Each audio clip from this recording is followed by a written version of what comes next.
Hello and welcome to the Mighty Companions. I am so glad that you are here.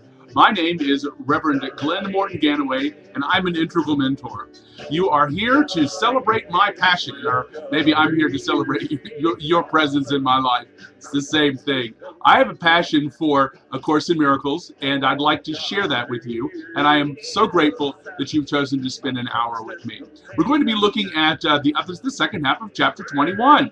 Chapter 21 is called Reason. The Reason and Perspective, if I'm not mistaken. Here I go. I was like, oh really? You know what the course? Yes, Reason and Perception. It's called Reason and Perception, and we are going to be wrapping up sections 6, 7, 8, and 9. We did 1, 2, 3, 4, and 5 last week. A Course in Miracles is, I think, the best way in the Western canon to talk about non-dualism. Now, non-dualism has been called by many, many, many things. It's been called the perennial truth. Remember that? It's been called Advaita, which is the kind of the Hindu Upanishad way of saying it. It's called non-dual. Non-dual, of course, just means not two. You're not two. We are one. That's the oldest teaching.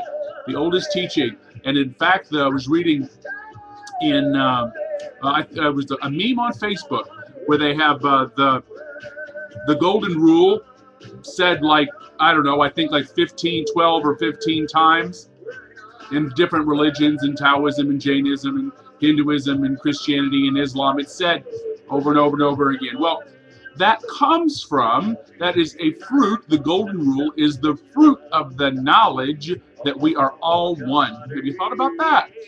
Why would you treat somebody as yourself? Why would you not want to hurt somebody if you don't treat somebody as you would treat yourself? Or if it's painful to you, don't do it to other people. It's been said a million ways. That is a logical and reasonable, I would say, a reasonable way of describing an action that you would take, that one would take, if one had internalized or identified with or lives from the notion that we are all one. If we're one, you wouldn't hurt yourself. That makes you me and me you and us us and we. So I'm easy to love. I think I'm easy to love. It's been a while getting there. I'm turned 51 years old this year, and I am more accepting and loving of myself than I have ever been. The Course in Miracles has the greatest part to do with that, but I keep choosing to practice the ideas. I keep using the ideas that A Course in Miracles brings about because I want to experience reality. I want to experience the truth of your presence in my life. I want to know what is happening. I want to know what's going on so that I can make good decisions and develop myself as a human being. Now, I have a unique face, and I have a unique fingerprints, and I have a unique life, and Glenn exists in a unique time and space and all of that. But what I am is none of those things. I am not a body. I am free. I am as God created me. I am those things that cannot be lost. I am those things that cannot be hurt. I am those things that cannot be touched. I am a relationship. I am the relationship with all that is. I am the relationship of all that is. It's a new way of thinking about it. This is kind of the way that the Course tells this. A couple of open secrets in the Course, which is why I'm kind of framing today's lesson in this way. The couple of the open secrets in A Course in Miracles include one, that you wrote it, right? If we're all one, if we are all one, then you wrote the Course in Miracles. And the other open secret is that all form is your body. That's why there's this idea of no harm exists, because all form is your body, and it is actually moving and changing. The way that we see the world is how we experience the world, and whether we are acting or reacting, we are always only ever seeing ourselves. And that's the foundation of reason and perception that we'll be looking at a greater depth today. Last week we looked at, well, before we do that, I want to make sure that we know what we're doing. I'm talking in some broad terms today, because I like to make sure that we know what we're doing, that we know the intent that we have come together on. And I honor that intent, and allow me in your intent and allowing me and opening your mind and your heart to these lessons. I read the Course and I tell what it says because I want the Course to do the work. The Course calls itself mind training, but this is what it also says. This is why I believe that this is one of the best descriptions for the Western mind. Now, there are Eastern traditions and Western traditions, native traditions, all kinds of traditions, and you may be associated with them. And the Course in Miracles will not conflict with any of them, any of the mystery teachings of any of those. Now, if you want to talk about fundamentalism, you want to talk about very specific ideas and notions of dogma, the Course in Miracles will conflict with all of them. But this is the Course in Miracles, it says of itself, and I would say that our existence, the path of the human being, I would say our lives as this hero's journey is a Course in Miracles. It says in the introduction to the book, this is a Course in Miracles.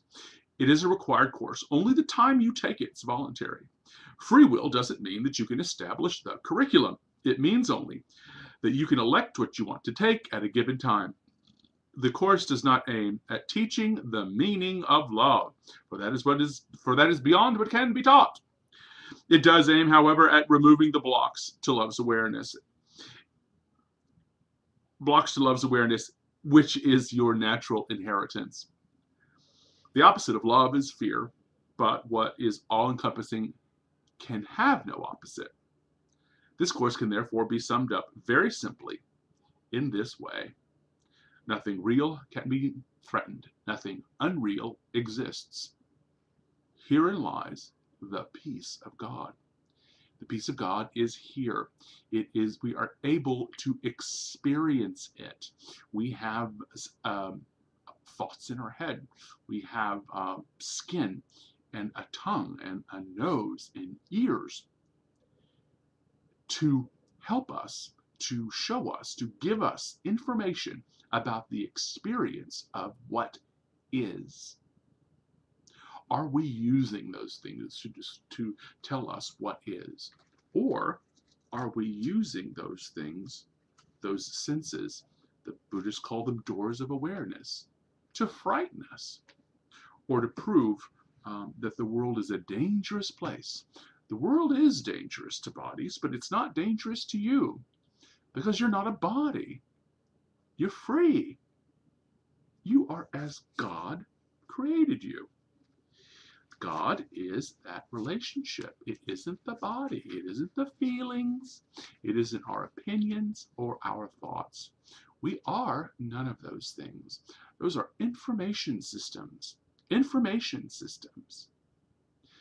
And we use the technology of consciousness, things like Taoism and Confucianism and Buddhism, Christianity, the teachings of Jesus and Eckhart Tolle, all as ways to help us become present, to become present in and as bodies, to get the information about what now feels like. The deeper and deeper we sink into this moment, the deeper and deeper we sink into now, we sink deeper into peace and knowledge and hope and faith and virtue and integrity. Can you imagine how strong the integrity of a relationship would be? That would mean that there would be everybody would be complying. Everybody would be participating in the integrity of this relationship. That is how really stable you are. That's how really incredible. That's where our power lies. That's why we're innocent. Do you see that? Do you see where this idea of practicing oneness in a body is actually possible? It's actually possible because it's the truth. But when we practice, we practice these ideas, we have all these feelings. It's like, stuff comes up. Ugh. Well, the Course has a good answer for that. And it's called the workbook instructions. Let me read them to you. You may sing along. There's songs been put, these words have been put to music. I say them a lot. I want to make sure that everybody gets off the hook for the dogma. They believe that they're being pushed to dogma in the Course in Miracles. There's no dogma in the Course in Miracles. It proves itself. But you have to prove it. If you're going to do it, you have to prove it. There isn't anybody that can give you that experience. Nobody can talk you into riding a bicycle. You have to get out there and ride the bicycle for yourself and fall down and get back up and fall down and get back up. And the Course in Miracles is no different. You don't have to believe in a bicycle in order for it to exist and somebody to be able to ride it. But in order to prove that a bicycle exists and can be ridden, you need to do it. And the Course in Miracles is no different, and it says so in this way. The overall aim of the exercises is to increase your ability to extend the ideas you will be practicing to include everything. This will require no effort on your part. The exercises themselves contain the conditions necessary for this kind of transfer. Some of the ideas the workbook presents you'll find hard to believe, and others will seem to be quite startling. This doesn't matter. You're merely asked to apply the ideas you are directed to do. You are not asked to judge them. You're asked only to use them. It is their use that will give them meaning to you and will show you that they are true. Remember only this. You need not believe the ideas, you need not accept them, and you need not even welcome them. Some of them you may actively resist. None of this will matter, or decrease their efficacy. But don't allow yourself to make exceptions in applying the ideas the workbook contains. And whatever your reactions to the ideas may be, use them. Nothing more than that is required. See, we practice the ideas, and what do we do after we practice the ideas?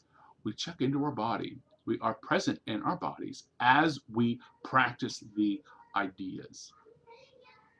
The bodies don't rise to the status of being real, according to the Course in Miracles, because what is real doesn't change. What is real doesn't change. And by change, she means grow up, have a beginning, a middle, and an end. Our bodies and personalities, the reign of Glen Wharton Ganaway is limited. It's limited to the amount of days that I spend on this earth. So that is going to change. My body changes. I don't have the same body I did when I was 5, or when I was 25, or when I was 35, or 45. Although I do sometimes feel guilty for not maintaining that 35-year-old body, or that 45-year-old body. But there it is. The deep acceptance of who I am allows me to really love this present moment as it's occurring. Because we're going to talk about this in a few weeks, but it does relate to today with reason and perception. That those things that we don't like about ourselves, our weight, our eyeglasses, our balding heads, aren't the problem, aren't the suffering. They are indications. They're red flags, I call them. They are red flags that we are not seeing correctly. Perspective and reason. Reason actually supports the truth. Now, the ego uses what seems to be logic and reason very well. But the intent for finding the truth isn't there, just so it doesn't lead to truth. Using reason is a good way of finding out what is true. Because what is true won't just be true for me. It'll be true for you too. There are laws we can practice. There are ideas that we can put into use today that will increase your experience of now. These laws will improve your prayer life, improve your inner dialogue, and improve your ability to think well and reason well. These laws that are supported by reason will help you to increase the health of your body and will increase your ability to use your body. It is, after all, a learning device. Is meant to be used well. Doesn't mean it's not going to grow and change. It's not going to save you from dying, because you don't die. The body, as it changes, dies, which means there's going to be elements of decay and being worn out. That is not the problem. The problem, the suffering, is how we use that information. Suffering is optional. We can use these laws, we can use reason to create structures that create the outcomes that we want. We could use these laws to build structures, and I call it a container, really, to be honest with you. Some of the most brilliant teachers I've ever known have been really excellent builders and editors. They create the structure that produces transformation. And the Course in Miracles is no different. The Course in Miracles will set up the structures that will enable your transformation, enable your ability to create the conditions necessary for peace, necessary for knowledge to come to you. Create the conditions in your life, physical and otherwise, rules of society that actually create a peaceful, happy society. God's will, that is God's will for you, is perfect happiness. This relationship to be in perfect happiness. And these laws that we're going to go over today in chapter 21, Reason and Perception, help relationships a lot. They help relationships a lot. Your relationship with yourself, primarily, your relationship with the primary people in your life, your close friends and family, and those people that you work with. Spend 40, 50 hours a week with will help you in those relationships, help you in your business contacts as well in those relationships, because our brothers, sisters are actually in this relationship as well. We are part of this relationship. We are one in this relationship. So what is true is that we can strengthen the love, trust, and beauty between us, the knowledge that is passed and shared between us. Because that is my passion is the Course in Miracles. Other things as well, but one of my biggest passions is the Course in Miracles. Allow me to share that with you. So my authentic nature is sharing. Your authentic nature is sharing as well. But what we'll be sharing, what will be the peace that the way we will teach peace in the world will be a little bit different for each and every one of us, because it is perfect peace. God's will for you is perfect peace. It is individually designed for this specific body that you've got, this specific time that we're living in. The specialness that's all around us is not the problem. The problem is we don't use reason to choose to behave in ways that will create the things that we want. Of course, miracles is going to help us with that. So last week we looked at the text of chapter 21, the first 5 sections. We looked at the introduction. The introduction reminded us that projection makes perception. What we think of, we see in the world, right? What we think of, we see in the world. And the second part is the forgotten song. The forgotten song is like, the Course calls it remembering, but each of us know the voice for God. We know when we're hearing the truth. We know that truthful place in us, and we can develop that relationship.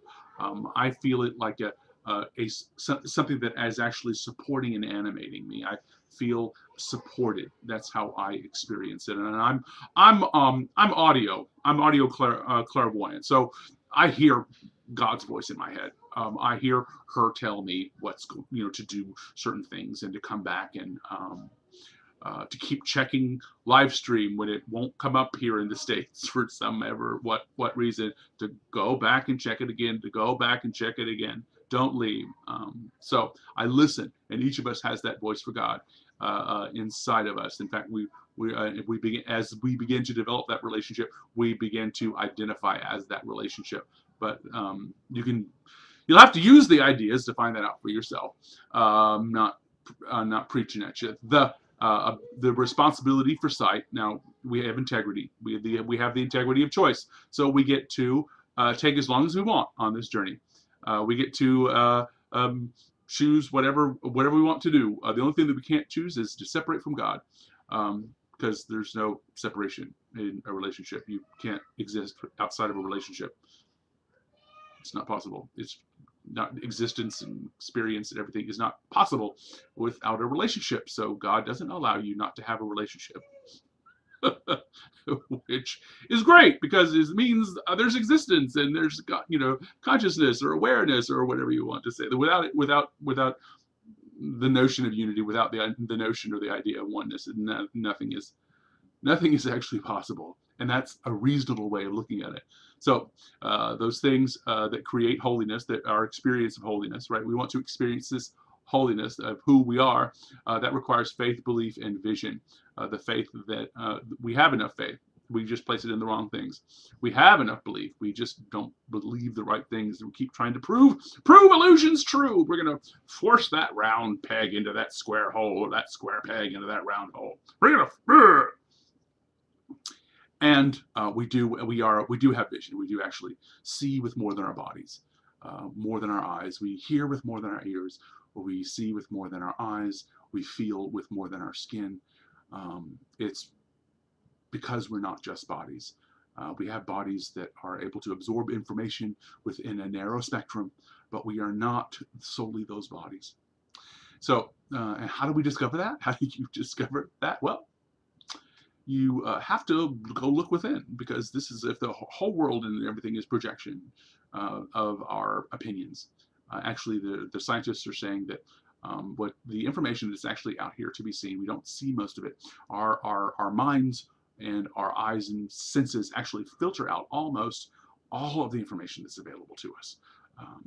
With the whole entire spectrum of light, whole entire spectrum of sound, whole entire ways of seeing depth and color. Our eyes, ears, nose, mouth, they actually filter out most of what's available to us. So there's a lot more here that we don't see.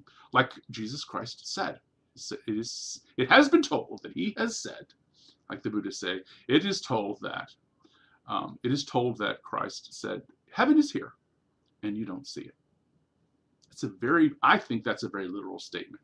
Peace is here and you don't see it. We don't. So the idea to worry, where can you find it? You find it within. And within is in the internal nature of your relationships. Your internal nature is real. Okay, so we're going to look today at the function of reason, like what's it for? We're going to look at reason versus madness, right? Because we're going to compare what the ego does, how the ego uses reason. We're going to answer the last unanswered question. Love this part. One of my favorite little prayers is in this. that's not common in A Course in Miracles classes and students. There's a lot of prayers that are repeated.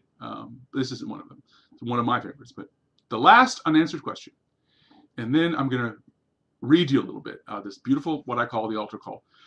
The last section in the book is called Section 9, The Inner Shift, and it's like 5 paragraphs. It's very short. And so I'm going to read that to you. It's called the altar call, where I'm going to give you an opportunity to, like they say in the Southern Baptist tradition that I grew up in, come to Jesus. I'm going to give you an opportunity to be saved, to walk the aisle. Right, that's my tradition, that my historical tradition that I come from. So I use those metaphors as in my practice, because they still have meaning for me, not as I learned them, but as I understand them today. So let's look at section 6. Now that we understand that projection makes perception, I do actually have the voice for God within me. I can always choose for right and choose what works. I have, if I do esteemable things, I will have self-esteem. If I know I am holy, I will act holy and create more holiness. And I need only look within to find myself, because I don't have to prove myself to the world. If I'm going out into the world, I need to improve. I'm trying to prove something. So I act from an internal nature, from internal prompting, not from the promptings of the world. Like I say over and over and over again, the world isn't happening to me. I am happening to the world. Section 6 is called the function of reason, and it says this in three paragraphs. Reality needs no cooperation from you to be itself, right? But your awareness of it needs your help, because it is your choice. Your awareness is your choice. Oh. Listen to what your ego says and see what it directs you to see, and it is sure that you will see yourself as tiny, vulnerable, and afraid. You will experience depression and a sense of worthlessness and feelings of impermanence and unreality. You will believe that you are helpless prey to forces beyond your control and that are far more powerful than you. And you'll think that the world you made directs your destiny. For this will be your faith. But never believe, because it is your faith, it makes reality. But never believe that because you act wrongly and believe incorrectly that you are able to change the nature of reality. Reality needs no cooperation from you to be itself, and comes with an optional snap. Reality doesn't need your cooperation to be itself. We experience reality when we're seeing correctly. So how do you improve your experience of reality? That's called the function of reason. You don't realize the whole extent to which the idea of separation has interfered with your reason. Reason lies in the other self you have cut off from your awareness. Remember that voice that we have? And nothing you have allowed to stay in your awareness is capable of reason. Right? For choosing badly and having faith in what isn't true. How can the segment of the mind devoid of reason understand what reason is or grasp the information it would give? All sorts of questions may arise in it, but if the basic question stems from reason, it'll not ask it. Like all that stems from reason. The basic question is obvious, simple, and remains unasked. But think not, reason could not answer it. So what's that question? Who am I? Who am I? God's plan for your salvation could not have been established without your will and your consent. God's plan for salvation, your perfect happiness, to save you from your belief in illusions and all of your suffering for trying to make them true, was established by God with your consent. It must have been accepted by the Son of God, must have been accepted by you, for what God's wills for him, he must receive. For God wills not apart from him, nor does the will of God wait upon time to be accomplished. You see, you're already whole and complete. You're already full of the passion that is yours to do. You don't have to prove yourself. It doesn't have to be okay with anybody, but it does have to come from an inner knowing of who you are. Get in touch with who you are. Go within. And that's what Nisargadatta was always saying. All you have to do is keep asking the question, who am I? Who am I? Who am I? Who am I? And one of the things that helped me understand what my ego is for. I've never been able to get rid of an ego. It's a body mind. It holds my memories and my personality, and it's fine. It's not. It just doesn't run the show anymore. One of the things that helped me to really define the line with some of the work from Robert Spira and others, Adyashanti and others, helped me whenever like that voice. Maybe this is why I'm clairaudio as well. I would say whenever I would hear something or advice or the self-talk I had, I would say, who are you? Who are you? Especially if I didn't get that hit of truth around it, because when you hear, sometimes you're having thoughts in your head and they're pretty unkind. That's the part of you that doesn't contain any reason. It's not reasonable for you to want yourself dead, is it?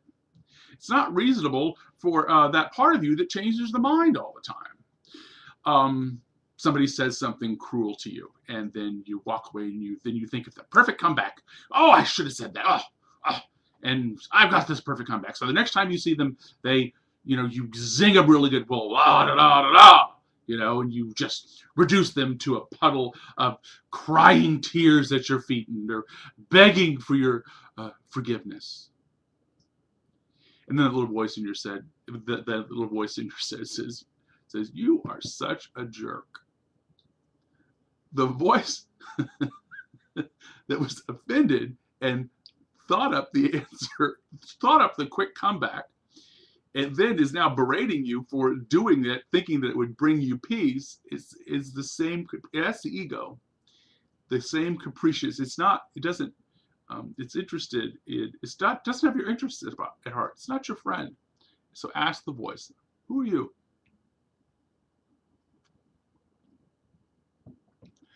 So the first part we learned about the function of reason.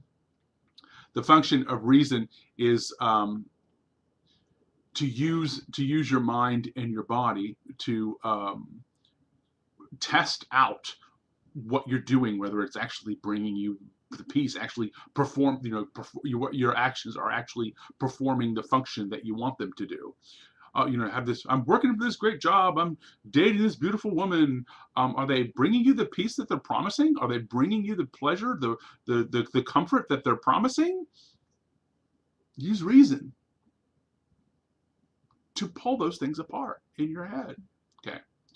Section 7 is called Reason versus Madness. I love, sometimes I really like her arch language. Reason versus madness. And it says, reason cannot sin, but can see errors. Right? What is an error? An error is something that can be corrected. What is sin? Something that cannot be corrected. Reason cannot see sin, but can see error and leads to their correction. Yay! It does not value them, but their correction. So it only values the correction. If you're doing something poorly, you really don't want to learn all the ways in which you're doing it poorly. What you want to do is learn how to do it well. Reason will also tell you that when you think you sin, you call for help. Very important. When you think you sin, you call for help. I would call that a call for love. She says that in other places. You're either offering love or you're in a call for love. Either someone is talking to you, they're either offering you love, sharing themselves with you, or they're asking for your help, asking for your love, asking for you to share yourself with them. Yet if you will not accept the help you call for, you'll not believe that it is yours to give. And so you'll not give it, thus maintaining the belief. For uncorrected error is the kind deceives you about the power that is in you to make correction, right? For uncorrected error of any kind deceives you about the power that is in you to make the correction. If you can get it wrong, you can get it right. If you can suffer, you cannot suffer. Very, very logical. If it can correct and you will allow it to do so, you deny it to yourself and your brother, right? You can't practice what you don't know. And if he shares this same belief with you, you both will think that you are damned, right? You live in a big old broken, terrible, frightening world. Wouldn't you agree? Wouldn't you agree? We live in this awful world. Don't get me started. And if he shares the same belief with you, you will think that you are damned. This you could spare him and yourself, for reason would make a way for correction in you alone. Correction cannot be accepted or refused by you without your brother. Why is that? Well, it's because you're a relationship. You're not just this body, this Glen. I'm Glen. Glen can only be described as a relationship with the table, a relationship with a lover, a relationship with God, as a relationship with my classes, a relationship with my students, the relationship with the people that I counsel, a relationship to the people that counsel me. I am a relationship. I am a combination of all of those things, and I am stronger when I am in and acting from the interior knowledge that I am not just a body. So madness is the attack on reason. Madness is the attack on reason that drives it out of mind and takes its place. Reason doesn't attack, but takes the place of madness quietly, replacing madness if it be the choice, integrity of choice, the choice of the insane to listen to it. And if you're insane, you need to listen to reason. Stands to reason. That makes so much sense to me. If I'm insane, I want to listen to reason. I am calling for help. Somebody tell me the truth. But the insane know not their will, for they believe that they see a body and let their madness tell them it's real. Reason would be incapable of this, and if you would defend the body against your reason, you'll not understand the body or yourself. It's a learning, but you won't use it as a learning device. You won't accept it as a learning device. You'll accept it only as an amusement park or an ecosystem. Okay, madness doesn't attack. Madness is an attack on reason of the mind, and as it takes place. Reason does not attack. Reason does not attack. It sees it as it is and is able to manage it completely. And the insane need to know this. The insane really want this message, but they don't use it because they think it's going to hurt them. Literally hurt them. Don't do that. It hurts. It'll hurt. It'll not bring me the pleasure that I want. This body is supposed to be an endless source of pleasure. That's really not understanding the body for what it's for, is it? Okay, so the body does not separate you from your brother, and if you think it does, you're insane. Wow. If we're not bodies, let's see. Everything is our body. Everything is our body. So the bodies aren't actually separate from us. They are in the sense that they're moving and changing, and they're not real because they don't change. They're constantly changing, so they are unreal. But bodies don't separate us from a brother. Somebody having a body doesn't mean I'm incapable of connecting with them. I'm incapable of sharing with them. I'm incapable of being one with them. Having a body doesn't make that happen. It's not true. And if you think it does, you're insane. It says madness has a purpose and believes it is also means to make the purpose real. To see the body as a barrier between what tells you must be joined must be insane. See, the egos will say, in order to know somebody, you have to have access to their body. You can't really know me unless you're, in a loving, relationship with me.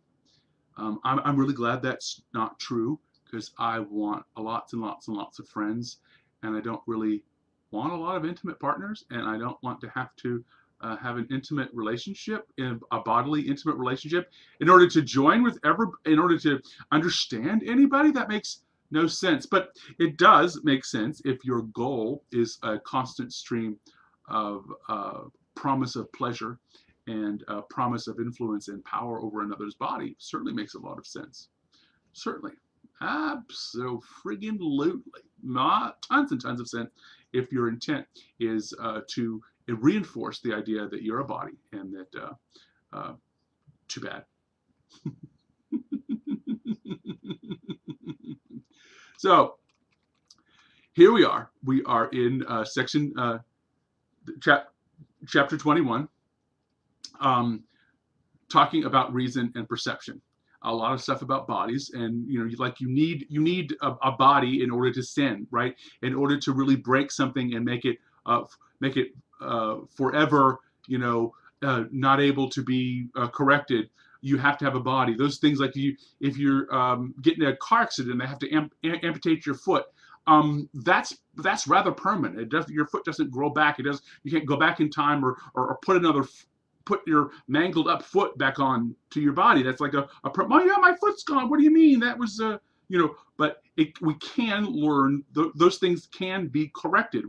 You do prosthetics. It's not the end of the world if you use your foot. Plenty of people are happy, healthy, and free that don't have a foot. So your happiness doesn't depend on this idea of having a foot.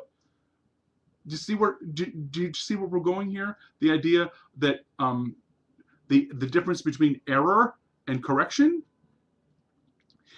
sin, and the idea between the difference between sin and correction. Sin means it's permanently done. Nothing you can do about it.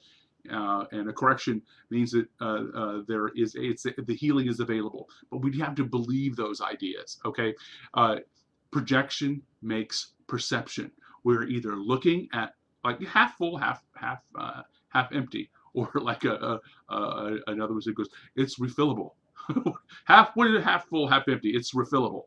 I like that. So in this chapter, we're using reason to help us have the experience of non-dual awareness. This non-dual awareness reasonably would tell you that what we see in the world isn't the limit of reality. And if we know who we are, we're listening to that voice within us actually propel us forward. We are students. We are in these bodies getting this information, and the voice for God tells us how to operate and move through the body in order to the greatest personal expression, to be I would call it blooming, to be the most glorious bloom of ourselves that we are. We hear the voice for God. We have the integrity always to listen to the voice or not listen to the voice, to do what it is that we are here to do. We have the integrity of our relationships and the help that is available there for us. And we listen to the voice for God, and we choose means that create the outcomes we want. That you put walls up and you put plaster and you wire it thing, and you do all those things to build a house. If you follow the plans to build a house, if you want a house. If you follow the plans to build a boat, you won't get a house. So in complaining that you bought plans for a boat, you've been working on building a boat, you built the boat, and to say, but I wanted a house, is insane.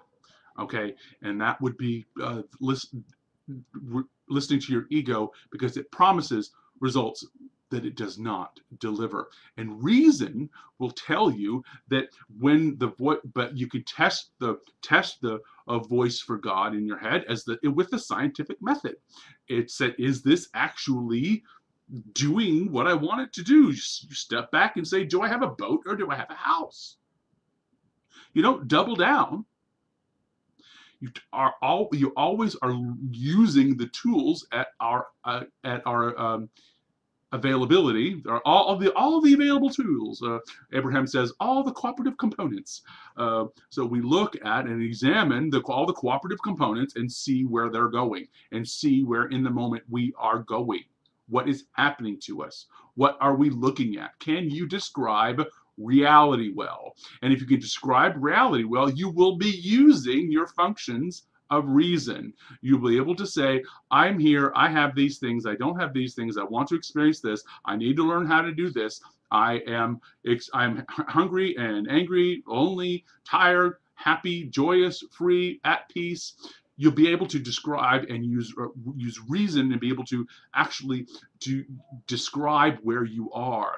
And if you can do that, you will pull yourself out of madness, because the ego is going to steer you down paths that are going to give you an opportunity to prove that you are only a body, that reality is only what your body can measure, which is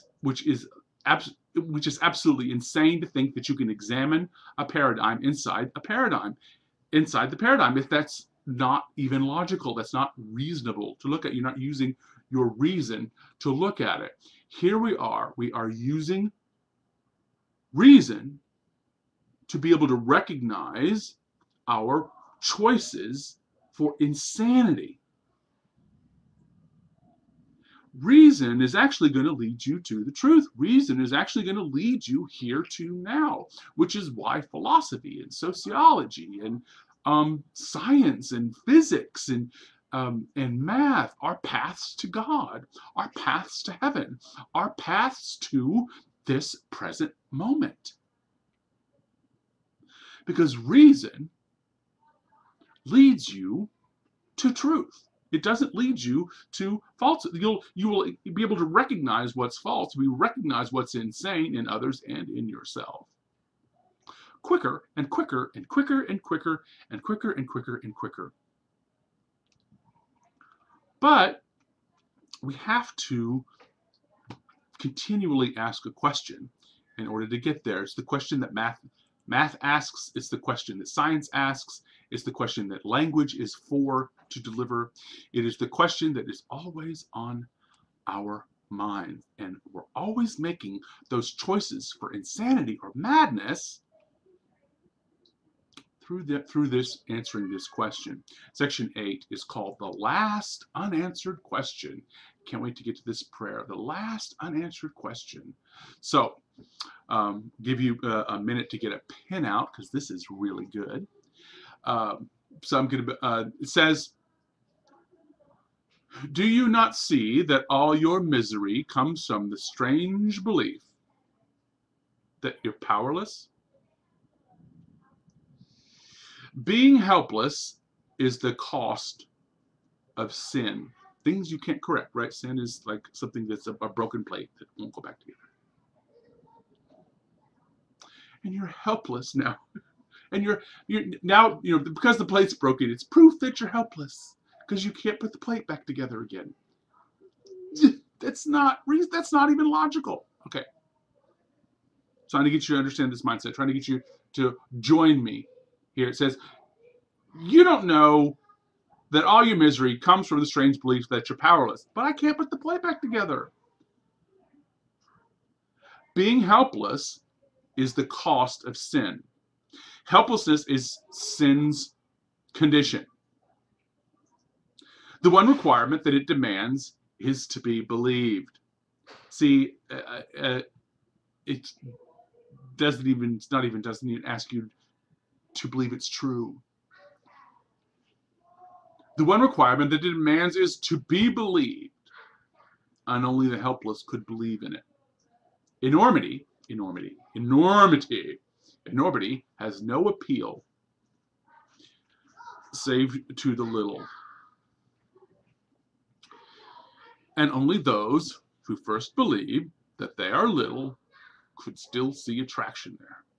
Treachery to the Son of God is the defense of those who do not identify with him. You don't identify as God, if you don't identify as powerful, then you're the enemy of that. It says, and you're against him. Either you love or attack him. Protect his unity or see him as shattered and slain by your attack. Either you're powerful or you're not. No one believes the Son of God is powerless. And no one believes the Son of God is powerless. And those who see themselves as helpless must believe that they're not the Son of God. What can they be except an enemy? And what can they do but envy his power, and by their envy make themselves afraid of it? Those are the dark ones. Those are the dark ones. Silent and afraid, alone and not communicating, fearful of the power the Son of God will strike, fearful the power of the Son of God will strike them dead, and raising up their helplessness against him. Powerless. We're powerless over these forces in the world. Oh, because you can't put a plate, because you can't fix the broken plate. The correction would be to get another plate. They join the army of the powerless to wage the war of vengeance. You broke my plate. Bitterness and spite on him to make him one with them. Because they do not know that they are one with them, these dark ones, the dark ones. They know not whom they hate, right? Because if we're all one, they don't really know that they're hating on themselves. They are indeed a sorry army, each one as likely to attack his brother as turn upon himself as to remember that they thought they had a common cause. Ever seen a group do that? Turn on one of their own? And solidarity means agreeing that believing something that isn't true. You see, you operate in reason long enough, and I guarantee you that some systems, some structures in the world will become to look very ridiculous to you. But I digress. Practice the Course in Miracles. Practice these ideas. Use them. Be present with how they affect, with the feelings that come up when you do them. And you can heal. But don't do it alone. You need your brother to do this with you, right? Because your relationship. You need to be in relationship doing these things. So, this is the prayer. This has got your pen. This is the prayer. When you think, when things are going wrong, when you think you've had enough, and start heading towards the door.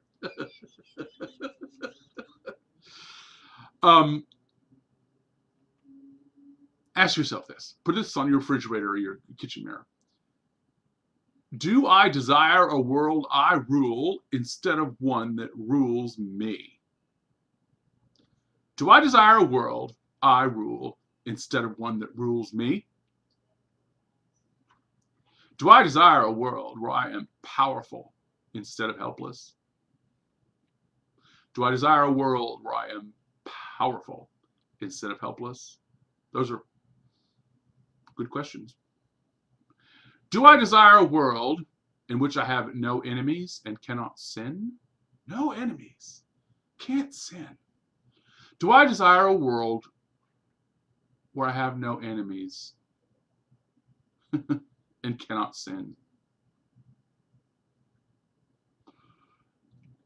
Do I want to see what I denied because it is the truth? Because it's the truth. Because it's the truth. Do I want to see what I have said I don't want to see? Because it's the truth. Do I want truth more than I want to be right? Do I want to see what I denied because it is the truth? And do I want to see what I denied because it is the truth? The last line is this what I would see? Do I want this? Do I want this? Is this what I want? You're creating it. By acting in ways that produce it. To have the experience of having it, doing it, walking through that. These experiences aren't the problem. Our opinions about them are. When we see them as sins, we have no ability to initiate the correction so that we can create what we do want. Peace, joy, and fun, and laughter. Joy, and sharing yourself. Or, you can create a very, very difficult, kind of scary world to walk through if you want to. But ask yourself, do I desire a world that I rule? Or do I desire a world that rules me? Do I desire a world where I am powerful instead of helpless? And do I desire a world in which I have no enemies and cannot sin? Do I want to see the truth? Ask yourself, is this what I would see? Do I want this? Do I want this? What kind of incredible kind of power you would have? This is your one decision. This is the condition for what occurs. It is relevant to how it happens, but not to why. You have control over this, and if you choose to see a world without an enemy in which you are not helpless, the means will be given to you. Just know that. The means will be given to you. So this is the last part of our time together. It's called the inner shift, and I want you to sit back in the last 5 minutes here while we go over this, okay? It's called the inner shift.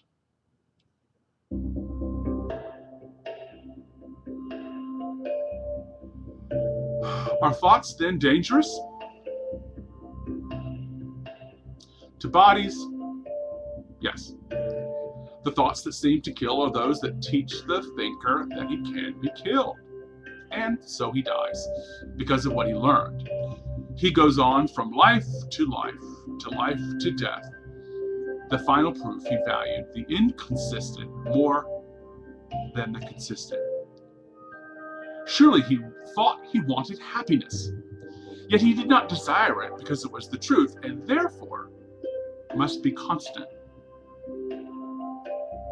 The constancy of joy is a condition quite alien to your understanding. Yet if you could even imagine what it must be, you would desire it, although you understand it not. The constancy of happiness has no exceptions, no change of any kind. It is unshakable as the love of God for his creation. Sure in its vision as its creator is in what he knows, happiness looks on everything and sees it as the same.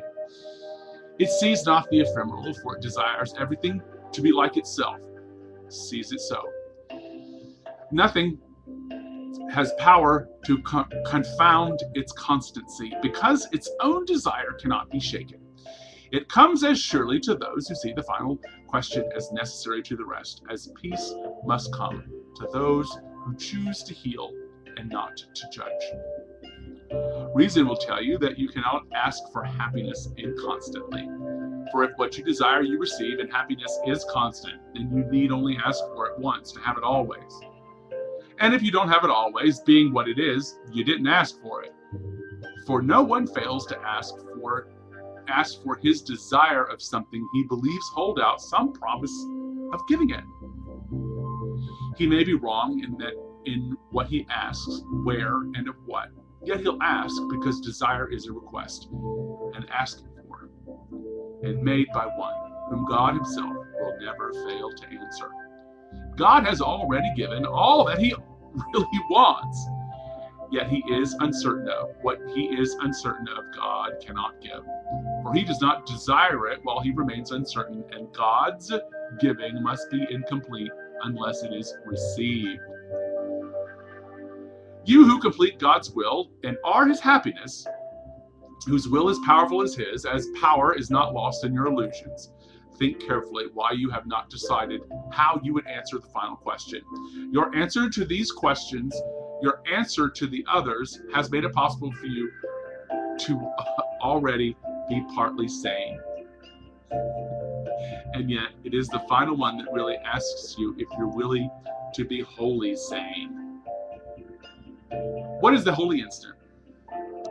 But God's appeal to you to recognize what he has given you. Here is the great appeal to reason, the awareness of what is always there to see, the happiness that can always be yours. There's a constant peace you could experience forever. Here is what denial has revealed to you. For here the final question is already answered, and what you ask for given.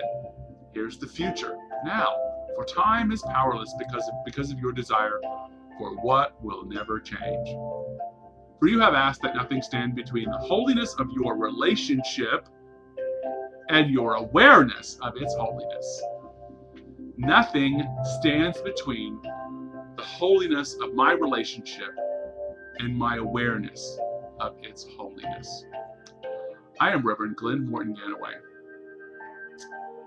I'm an integral mentor, and thank you for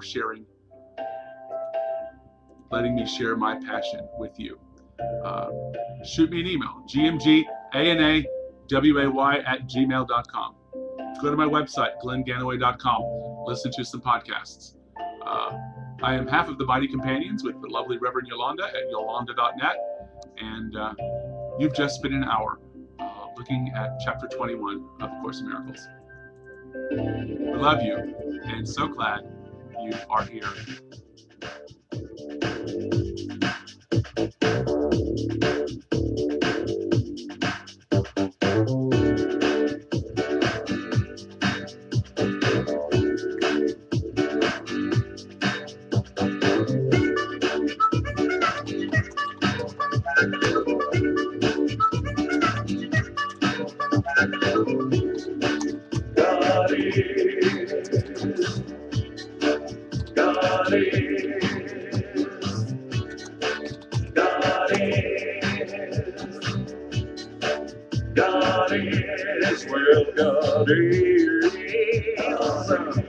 My constant companion, God is. Oh, God is my constant companion, God is.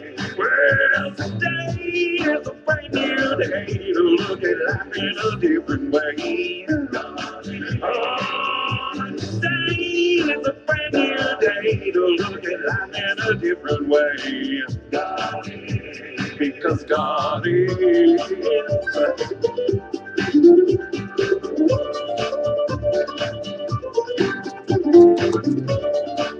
God is, well, God is my constant companion. God is, well, God is my constant companion. God is, well, I choose Him. God is.